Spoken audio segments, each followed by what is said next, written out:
Cool. Yep, we can see well. Oh, there we Thank go. you. Well, let me just introduce you. Oh, Yeah. So thank you. everyone, this is Woodrow, who's zooming in all the way from Melbourne. And as I said earlier, he would be the premier clinical imaging specialist resource in Australasia. I don't know about anywhere else, but probably further afield as well. And so pay close attention if you want to take good photos. And Woodrow's always available to help you further. I see your details at the bottom of the screen there, Woodrow. Yes. I'll try not to plug the company too much, but hopefully by the end of the presentation, you'll want to know more. There's a lot of free information on my website, and hopefully this short presentation will let you know what you don't know. So thank you very much for the introduction. I think I've been working with your NZSCM for like 4 years now, since 2016 or 17. I think Peter Callan brought me over one year. I really miss New Zealand. It's one of my favorite places on the planet. And thanks for having me this morning.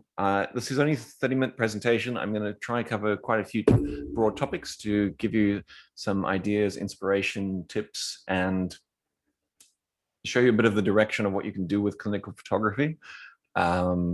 Very short backstory is that I fell into this by accident going on 8 years ago now. And for some reason, no one else has cottoned on to this problem. And I'm slowly installing systems all over the world. And I had to develop some remote packages during COVID, which have been quite successful, luckily, so I don't have to travel as much. In the past, I've worked with ASAPs. I still work with Interplast, which I'll talk more about later. I'm on the Allegan AMI faculty board thingy for clinical photography, and we've been doing some modules with them that are coming out shortly, once regulatory approves them. And you probably would have heard of MAFAC, which is Brian Mendelssohn's meeting year, which I do all their AV for. I'll just skip a couple of slides that I used to do this presentation and just overwhelm people. So I've sort of tried to make it a little bit more graphic so that, it's easier to follow. But first I will start with a bit of an illusion, and I'll just get everyone to watch that first.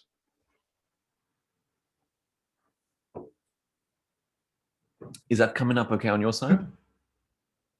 Yes, yes, thanks. I'll let it keep going. It's called the mirror face illusion. I don't remember who originally came up with the discovery, but it's just to show you that you really can't trust your vision, your mind, your cerebral cortex. It's, the world's a simulation, and we're constantly having a very subjective interpretation of it. And I think the same is true for patients and the way they understand their anatomy and their results and their changes over time, or whether a product's working. And the idea is that you fight the subjective view with really high quality objective photography. That's easier said than done. And during this presentation, I'm going to give you some tips on how to do that. I find anatomy incredibly interesting, as I'm sure all of you do. And I'm in this weird position now after 8 years, and millions of clinical photographs been taken under, these conditions that I've set up in clinics, where you start to look at all the nuances in anatomy and differences in skin tone and population types and aging, and it's incredibly fascinating. And photography is a science, as is cosmetic medicine, and I think there is a real synergy between these two things that, when done correctly, is an incredibly powerful tool for both patient and clinic. I wrote this late last night because I haven't had time to prepare, and I was like, I need to include a photograph of New Zealand. This is one of the most beautiful places in the world, I think. I'm sure you all know where it is. And I love the extremes in New Zealand, nature and hiking, but also the comedic value of the roads in the South Island are pretty funny too. Instead of clearing all the wreckages on those dodgy, windy roads. They sort of leave them there as a reminder to people to drive carefully, which I thought was really funny campaign. One of my favorite. Just to say, Woodrow, we've all been to those places. Oh, sorry, Woodrow, just to butt in. We've all been to those places and taken similar photos, but I think I speak for all of us just to say we've just watched someone capture something that we have not even come close to. Would that everyone agree with that? Yeah, they're amazing photos. Yeah, I love South Island. I'd live there if I could convince my wife. So one of my favorite cosmologists, Carl Sagan, once said, he riffed on something that someone else said before him when they were coming up with double-blind testing in the 1800s, when this thing called animal magnetism came around, and everyone's like, well, let's do a double-blind placebo test, and they figured out that it was all nonsense. But extraordinary claims require extraordinary evidence, and there's a lot of extraordinary claims online now, and I think you really have to fight this with good evidence, and clinical photography is your good evidence. Most of the time people think, okay, I'm just going to go buy a good camera and I'll get great photos. Unfortunately, it's a longer journey than that. There's this analogy in engineering where it's like, you have to go through this valley and you don't know how deep it is and you don't know how thick the fog is. And in clinical photography, there are so many things to consider, whether it's a photography science, how do you train your staff, what protocols do you install for patient flow or angles of how you photograph the patient, what are social media guidelines, how do you manage the time and all the data in your internal or external network, and what the hell is the cloud. There's a lot that goes into it behind the scenes, and things that we've developed to make this easy mean you don't really need to know a lot of these things. You just need to follow protocol. And there's certainly other systems that do the same. But photography is a science. The good thing is that once you get it right from the beginning or with the right equipment, then it's very easy to reproduce the clinical photographs and not have to worry about them. So top 5 reasons you should take clinical photography seriously. It's kind of encouraged by the regulatory bodies as a way of educating patients. And in Australia, at least, I'm not sure if it's the same in New Zealand, but testimonials are illegal. And we have a Dobbin system, yeah. So a testimonial could be, Surgeon X did fantastic job on my nose. He's the best surgeon in the world. I recommend him for all my friends. Google review. That's not allowed under the APRA guidelines, but clinical photography is. However, it has to be accurate and not have the potential to mislead a patient. So sometimes people can purposefully mislead by having bad standards or bad photographs, but sometimes it's by accident too. So the idea is that you get these things right with similar backgrounds, similar protocols, and then it becomes a really powerful tool. I'm not sure if anyone saw the 2019 global study by Allergan, but one of the key statistics there was that 82% Instagram was a resource that a lot of patients are using now. When I started this, there was sort of no social media marketing with clinical photos. Now it's the primary driving force of a lot of inquiries I get. So this trend's only going to continue, but with that, there is a lot of noise. When done correctly, social media campaigns are very powerful. They can educate a patient on price guides, downtime, treatment plan, pain management, and results. We're all visual creatures. Most of the time, people won't know what they need, or they don't know what they don't know. So they're judging purely on visual. And those visual cues are trying to see a positive change, or a change that they would see themselves getting. And that can be combined with good copywriting, good hashtags, and then you create a feedback loop where other people find you via social media and they're already, semi-informed about what they'd like. You then intervene and explain what's appropriate. Some other examples where, whether it's injectables, dermal concerns, people are going to judge on visual, and when done right, it's a really powerful tool. If you look here in these two images, these are very different sized clinics. One's a solo operator on the right with one receptionist, and the other one I think has 15 staff between two sites, but it's the same standards. And if anything, a potential patient in Perth is going to shop around and judge on visuals this way.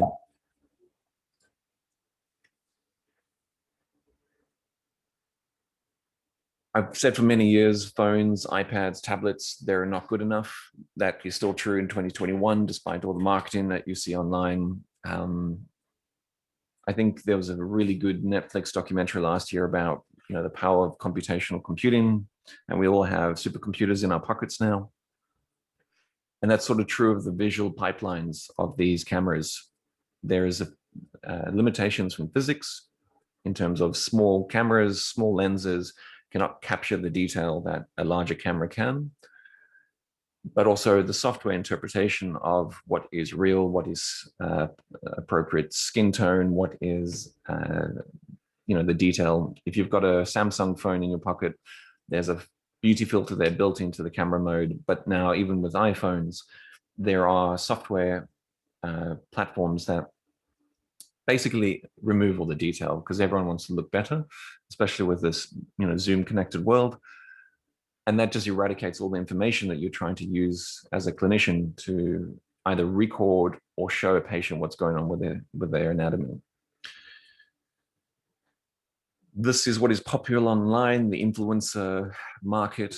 The problem is it's not real and it's dangerous. It creates this feedback loop where people believe things that aren't true. They have unrealistic expectations.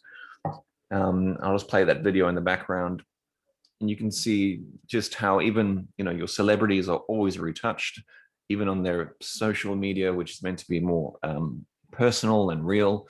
It's all marketing. It's all rubbish. And the problem is people come in with this as their ideals of what they like, and it creates a feedback loop. When I do commercial photography, when an image is retouched, because there's a certain level of mastery that a retoucher has to do into that image. But now people are just lazy in their marketing, and it's unethical, and it should be illegal. Bottom left-hand corner, someone's advertising, eradicate the appearance of fine lines and wrinkles with a little bit of tech and a few emoticons to make it feel accessible. But they've literally just photoshopped the same image and duplicated it. And I took them up on it, and they still left the post. And you look at the image at the top left, where on the right-hand side, you've got a model who might have beautiful proportions, but she's a human being, and she has pores and skin and tear troughs and nasolabial folds, but all of that's removed in the image on the left. And, if people are constantly bombarded with this sort of stuff, and the algorithm online helps that as well, it leads to more body dysmorphia. And sometimes that dysmorphia can be caused quite innocently. This is a Guardian article from 2018, just showing that the different distance that a selfie camera, taking photos with a selfie camera at different distances, can completely distort the shape of the face. And that's simply because of physics. A wide angle lens will distort an image. So the idea is, as a clinician or a doctor or a surgeon, is that you are a whole plane above all this nonsense and noise, and you have really clear objective clinical photography to start an honest discussion with the patient. It feels weird telling doctors this, because I'm sure you all know this, but body dysmorphia is on the rise, and one of the primary drivers is, I wouldn't say just Western societies, it's every society, especially if anyone's ever looked at Korean, Chinese, Japanese marketing. It's almost accelerated in those markets too, where very narrow ideas of what beauty is. So you can combat it with some of these tips. I've shown you that. So this might look intimidating, but this is called a DSLR. It's a digital single reflex lens mirrored camera. It's now cheaper than any modern mobile phone. It has a lot of buttons, and that can be intimidating. But the great thing is about it, it's essentially a computer. So you can program it with particular settings, and the same settings I've installed in every clinic, and they haven't changed. And the idea there is that once you set those settings, you lock the camera. No one needs to know what aperture, shutter speed, ISO is. If they're interested, I'm happy to teach them. But the idea is that you create an environment where that camera or computer has one job, and that's just to take clinical photographs under the same conditions. Another great thing is that camera can have grid lines built into the back. So, you press start on the camera to start your session to take the photos of the particular patient. And you've got grid lines that pop up. So, your millennials are used to seeing photos on a big screen like a phone. So there's that as well. And then those grid lines correspond with anatomy. So in terms of when you shoot a face, you would line up the mid-grid line from tragus to the tip of the nose, and kills a few birds with one stone. One, you're the correct distance from the patient. Two, you're the correct height in relation to the patient, because someone who's 6'3" and 5'3" are going to be on different planes. So the idea is that the camera is on the same plane as the patient's head. Then it actually balances out the patient's head as well and makes it parallel to the floor using something called the Frankfurt plane, which is from the tragus to the tip of the nose, which is handy if you're trying to neutralize the tilt and rotation that everyone has as a bit of a bias of the way we hold ourselves. And then lastly, it's a great way of sort of standardizing the submental area for products like Belcara or skin tightening, because the difference between pushing your chin out, chin up or chin down can make it look like you've had a result when it's just a difference in your position.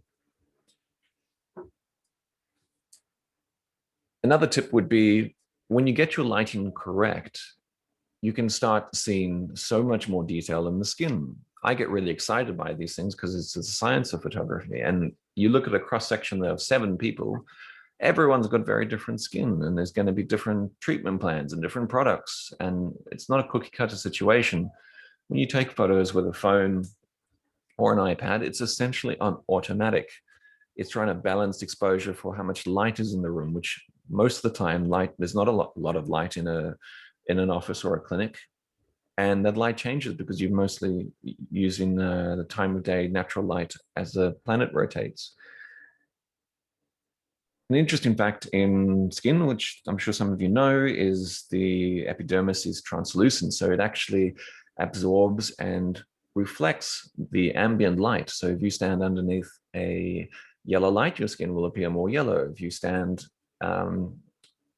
next to a fluorescent light, it'll hover between white and green because of the refresh rate of the fluorescent. The idea is you counter all of that by having dedicated lighting.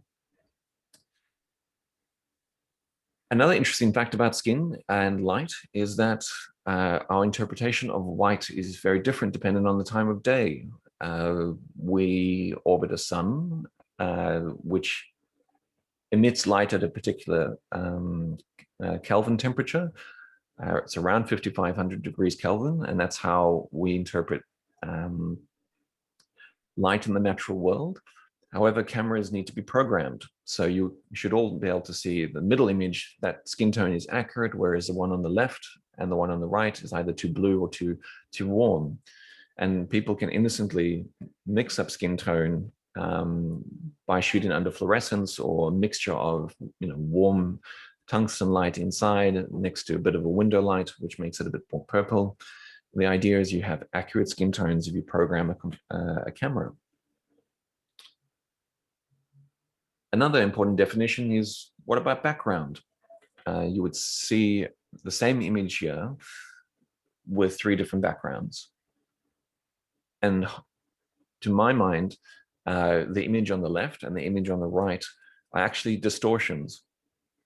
Because our brains interpret the world through contrast and depth of field, we've got 2 eyes, so stereoscopic.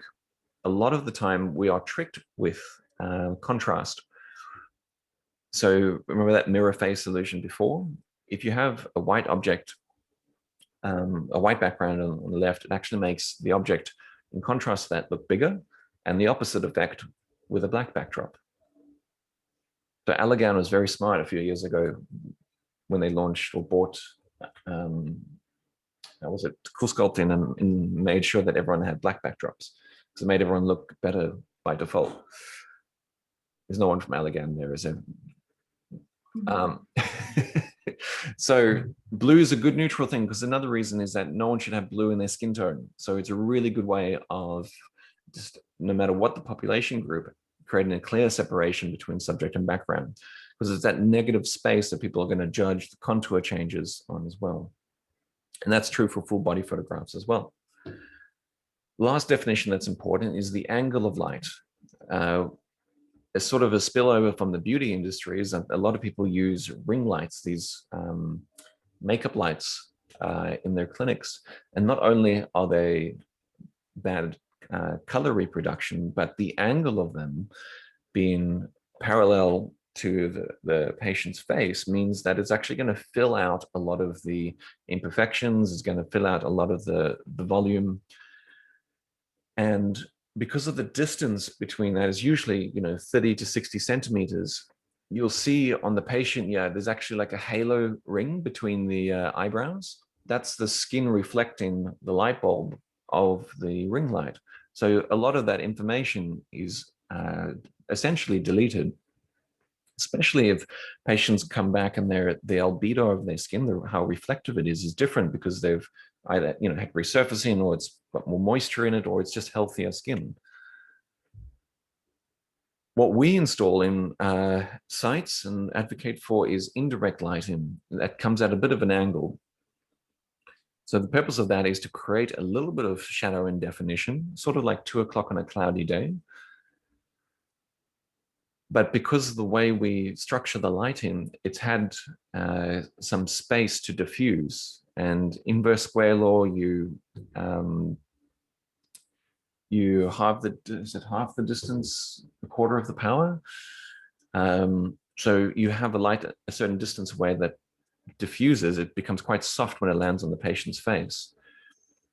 Put another way, tell me when I'm going over time, Paul. Sorry, I just ramble on. Put another way, if you look at a photograph like this, the patient would sit there and you've got direct light in. So there's very little distance for light to travel. So it's very harsh and direct light. There's a lot of equipment, it's intimidating, and it's quite ugly too. Whereas on the right-hand side, this is typical of an install we would do, is the lighting is on the roof. So there's no tripods, there's no umbrellas, there's no stands. It doesn't look like a photography studio. The light would bounce on that wall and then reflect onto the patient, which is on the opposite wall here, standing on that disc. So by the time it reaches them, it's really soft and diffused. And so 5 things to do when you start. Get a camera and get a fixed focal length lens. That means that lens does not zoom, which means if you use those grid lines like I showed you before, if you have a patient and a clinician with a set distance, say if it's for the face, that camera doesn't zoom. They're standing on a face marker. Oh, I think my battery just died on my camera. That's okay. You don't need to see my face. It's too early.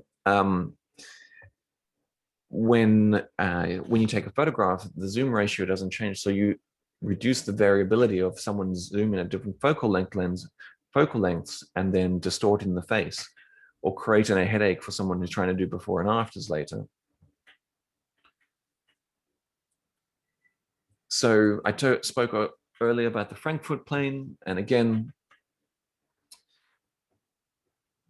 that will correspond to a grid in your camera, and showing what it looks like in practice means that, extraordinary claims. This is a same-day photograph for a patient that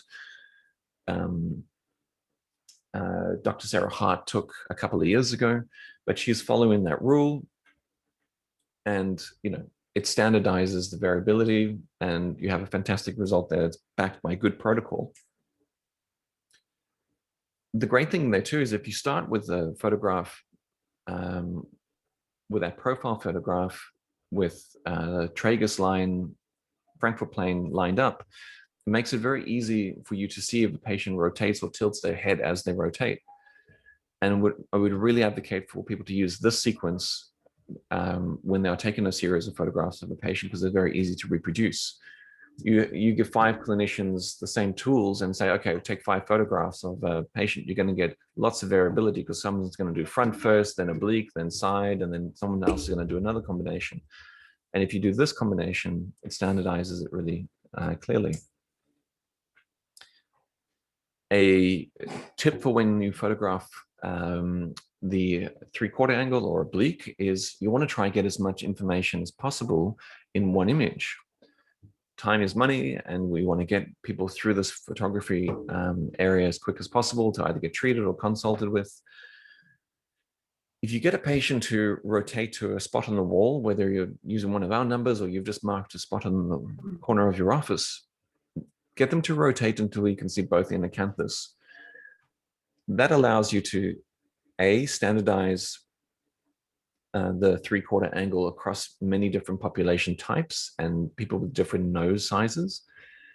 But in one image, you can see tear trough, OG curve, accordion lines, nasolabial fold, all in one image. And then if this patient was then doing like a dynamic expression, you can see those projection changes or lifting changes or sagging changes just by making sure that you get this one angle right.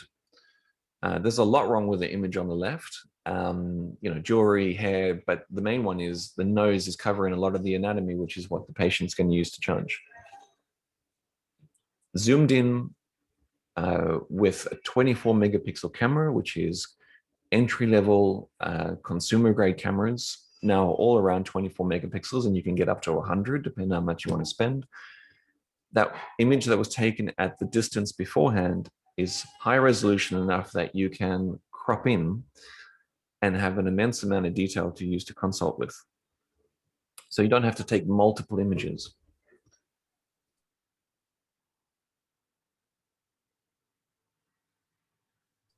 Sorry, baby in the background, it's going to close the door. At any one of those angles, I would really encourage you to do dynamic expressions, because that's basically an illustration tool that you can use to discuss whatever you want to discuss with the patient, show asymmetries, show palsy, show a concern that they might not know, because it's very hard for someone to have an objective view of their profile. And digital information is cheap to create and store. A lot of time people say, oh, it's expensive to have lots of photographs. No, it's not. A terabyte, which is 1,000 gigs, which is 30,000 photographs, is about $50 to $60 Australian for a hard drive.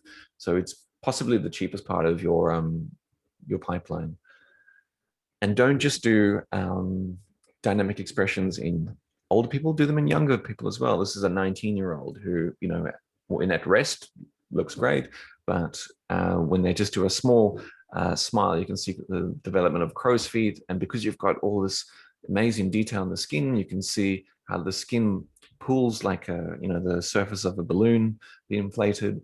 You've got pores that they might be concerned about, and you've just got so much information there to discuss. And it's not, I'm going to upsell them a product they don't need. It's educating them about what is actually happening with their skin. And I think that's what a lot of my clients have come back to me down the track of, to say, initially we just wanted better photos, but now it's like we crave the detail.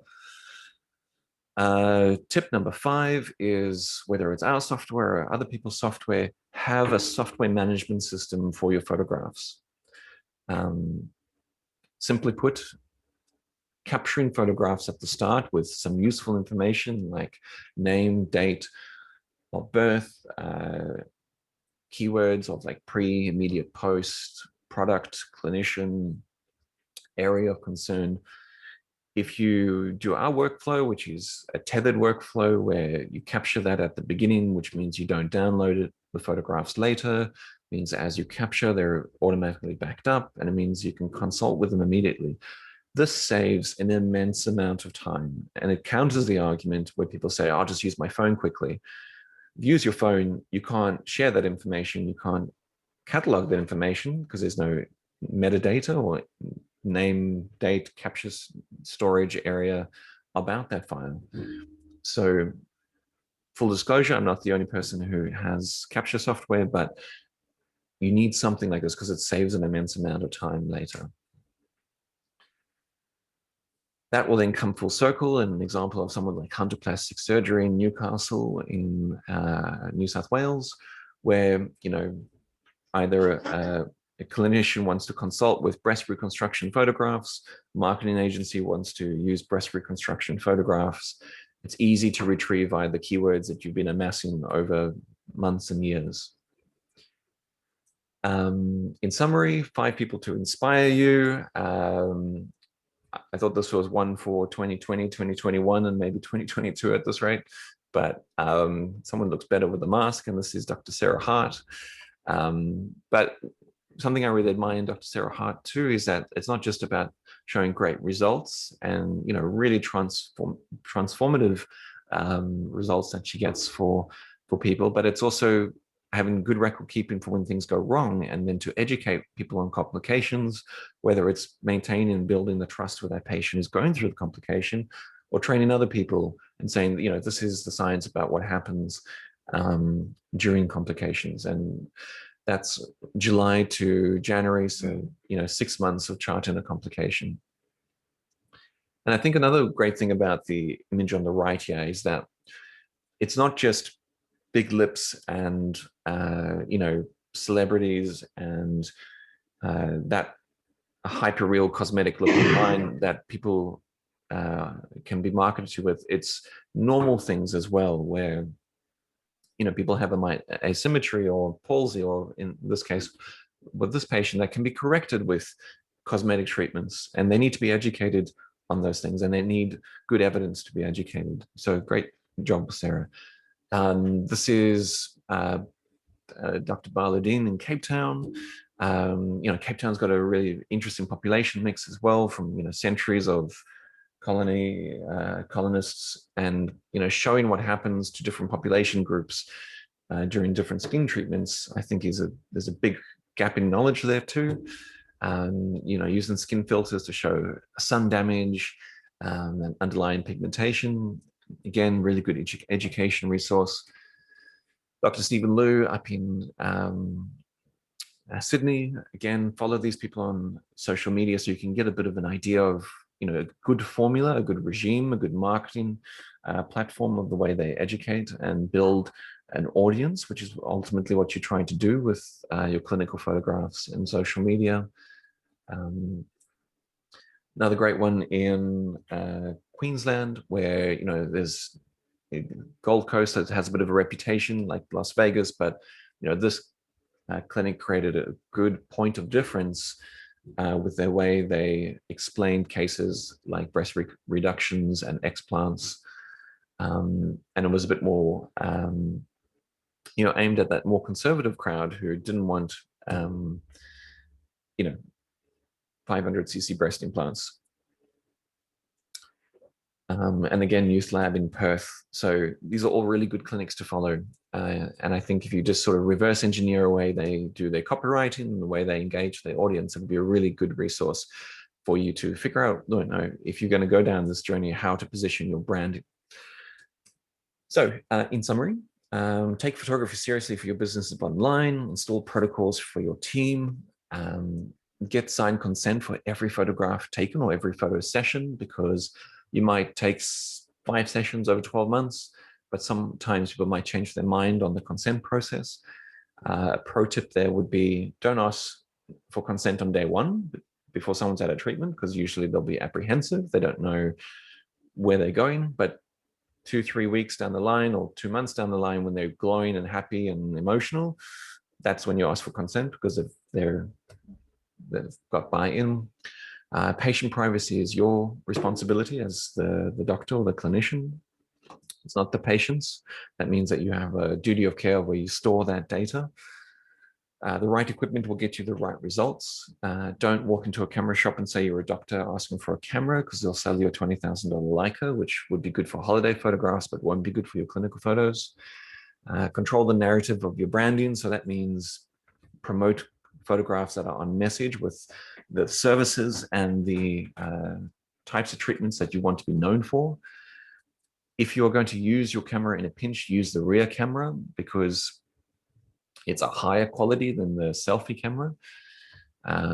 But just a reminder, try not to use your mobile phone or iPads or tablets. Stock imagery does not sell your expertise. It is lazy marketing. And actually, if you look at the invoice from a marketing agency who would be running your social media, who would inject some stock photographs to get you going, those photos are very expensive and you don't own them because other clinics will use them. In previous talks, I've used the same stock photograph for 10 different devices just because you can reverse search it on Google. And if you give consistent guidance to your patients, you'll get consistent results. So that goes back to having a protocol thing of simple things like the way you position their head.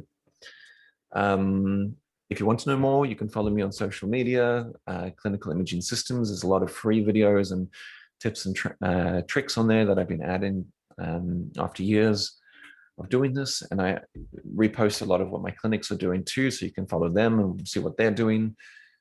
We do free consultations as well. And lastly, for just the last couple of minutes, if you indulge me, Paul, there's an incredible charity that works in New Zealand and Australia called Interplast. You might have heard of it. They send allied health services and plastic surgeons to I think about 18 countries across Asia Pacific, but in the last year that's moved to 35 because they've developed a lot of e-learning platforms. But basically, their mandate is to do themselves out of a job by training all these remote hospitals to do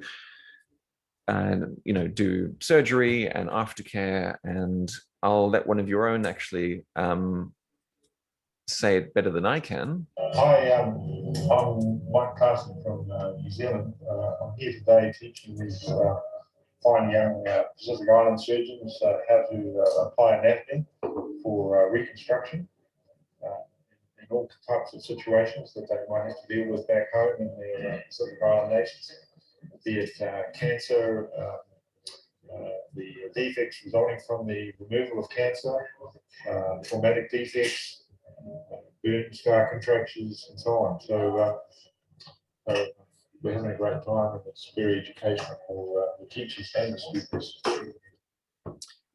He's underselling it there. I've been on 4 programs with Interplast in the last 3 or 4 years to like PNG and Mongolia and Samoa and Tonga. They do incredible work, and they always need support, and that support might just be your expertise and your time and your experience, not necessarily donations. So reach out if you want to work with a charity partner. And that's it. So I'll take any questions if you have any questions, or if you just want to move on, I'll bid you adieu. Thank you, Woodrow. That was excellent. Thank you very, very much. And thank you for giving us the time that you've given us. Anyone have any questions for Woodrow?